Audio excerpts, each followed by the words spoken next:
মৰমৰ ছাত্ৰ ছাত্ৰীসকল, তোমালোকৰ যিটো এনুৱেল এক্সাম 2024 বৰ্তমান চলি আছে বহুতৰে, তোমালোকৰ ইম্পৰ্টেণ্ট ছ'চিয়েল ছায়েন্সৰ কিছুমান MCQ লৈ আহিছোঁ। উত্তৰ পৰ্যন্ত তোমালোকৰ বছৰেকীয়া পৰীক্ষা 2024ৰ যিবিলাক ক্লাছৰ হৈ গ'ল, ছাত্ৰ ছাত্ৰীসকল তোমালোকৰ বাবে ইম্পৰ্টেণ্ট হ'ব, গতিকে তোমালোকে চাই লোৱা।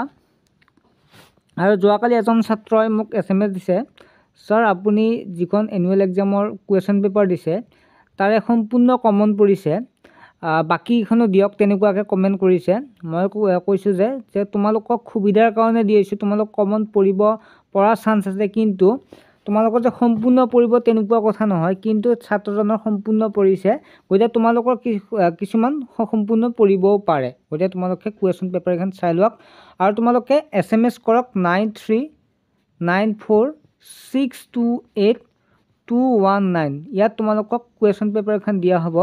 আৰু তোমালোকক অৱগত কৰি থওঁ যে ক্লাছ তোমালোকৰ পৰীক্ষা শেষ হোৱাৰ পিছত এপ্ৰিলৰ পৰা যিহেতু ক্লাছ 9ত পাবা, তোমালোকে ক্লাছ 9ত টিউশ্যনৰ সুবিধা পাবা। মাত্ৰ 49 টকাত তোমালোকে টিউশ্যনটো ল'ব পাৰিবা। প্ৰথম 3 মাহৰ কাৰণে একেলগে পে'মেণ্টটো কৰিব লাগিব।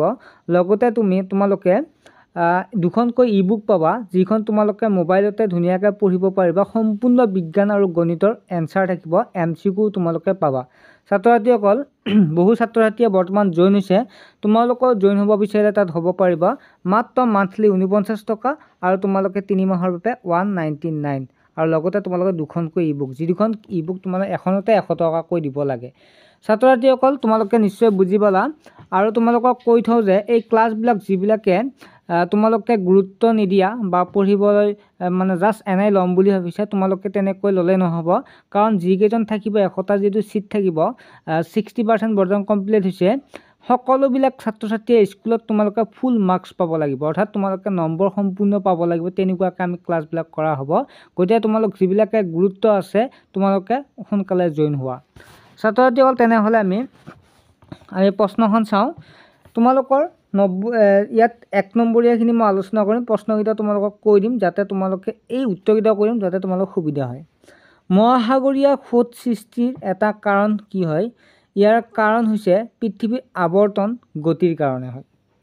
2 নম্বৰ প্ৰশ্নটো হৈছে ভাৰতবৰ্ষৰ সীমাত থকা এখন উপসাগৰ হৈছে, সেইখন হৈছে বংগোপসাগৰ। 3 নম্বৰ প্ৰশ্নটো চাওঁ যদি আমি, ভাৰত প্ৰধান কপাহ উৎপাদন কৰা ৰাজ্য কেইখন কি? আমি যদি চাওঁ ইয়াত হৈছে, তেনেহ'লে আমি B2 পাম শুদ্ধ উত্তৰ, মহাৰাষ্ট্ৰ, গুজৰাট, তামিলনাডু। নম্বৰটো যিটো ক অংশৰ লগত খ অংশ মিলিয়া, কটো দিয়া আছে চিয়াং। তাৰপিছত আমি যে এনচাৰটো চাওঁ তেনেহ'লে কি হ'ব? চিয়াং হ'ব অৰুণাচল প্ৰদেশত ব্ৰহ্মপুত্ৰ স্থানীয় নাম, চাংপো হৈছে তীব্ৰতৰ ব্ৰহ্মপুত্ৰ স্থানীয় নাম, চেমাংডুং হৈছে ব্ৰহ্মপুত্ৰ নদীৰ উৎস, আৰু লুইত হৈছে লুইত। তেনেহ'লে আমি যে উত্তৰটো চাওঁ তেনেহ'লে এইটো হ'ব ইয়াৰ শুদ্ধ উত্তৰ। তাৰপিছত 5 নম্বৰ হৈছে বৰাক নদীৰ মুঠ দৈৰ্ঘ্য কিমান? 900 কিলোমিটাৰ। তাৰপিছত 6 নম্বৰ,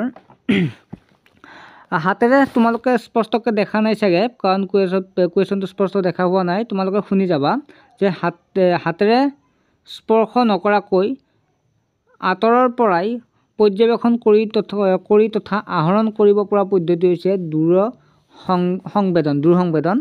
তাৰপিছত নেক্সট হ'ল 7 নম্বৰটো, তলৰ বিকল্পসমূহ বিচাৰ কৰা।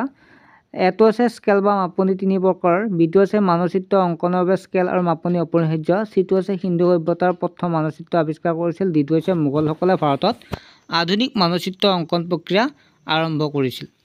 তেনেহ'লে ইয়াৰে আমি যদি চাওঁ তেনেহ'লে শুদ্ধটো পাম, চিটো হ'ব। এ আৰু বি দুয়োটাই শুদ্ধ, কাৰণ স্কেল আৰু মাপনি 3 প্ৰকাৰৰ, মানচিত্ৰ অংকনৰ বাবে স্কেল বা মাপনি অপৰিহাৰ্য। তাৰপিছত 8 নম্বৰটো, দেশৰ সৰ্বোচ্চ আৰু শীৰ্ষতম বিত্তীয় প্ৰতিষ্ঠানটো, ইয়াৰ যদি চাওঁ তেনেহ'লে কেন্দ্ৰীয় বেংক, যিটো আমাৰ ৰিজাৰ্ভ বেংক অফ ইণ্ডিয়া। উৎপাদনৰ উপাদান 4টা হ'ল, ইয়াৰ যদি আমি ABCD চাওঁ তেনেহ'লে এইটো হ'ব শুদ্ধ উত্তৰ, ভূমি, শ্ৰম, মূলধন, সংগঠন।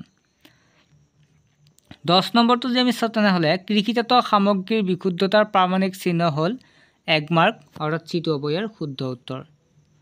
গ্ৰাহক অধিকাৰ দিৱস পালন কৰা হয়, আমি 4টা অপশ্যন যদি চাওঁ তেনেহ'লে তোমালোকক পঢ়ি চোৱা, ইয়াৰে শুদ্ধ উত্তৰ হ'ব ডিটো, যিটো গ্ৰাহকৰ অধিকাৰ সম্পৰ্কে সজাগ আৰু সতৰ্ক কৰিব বাবে গ্ৰাহক অধিকাৰ দিৱস পালন কৰা হয়।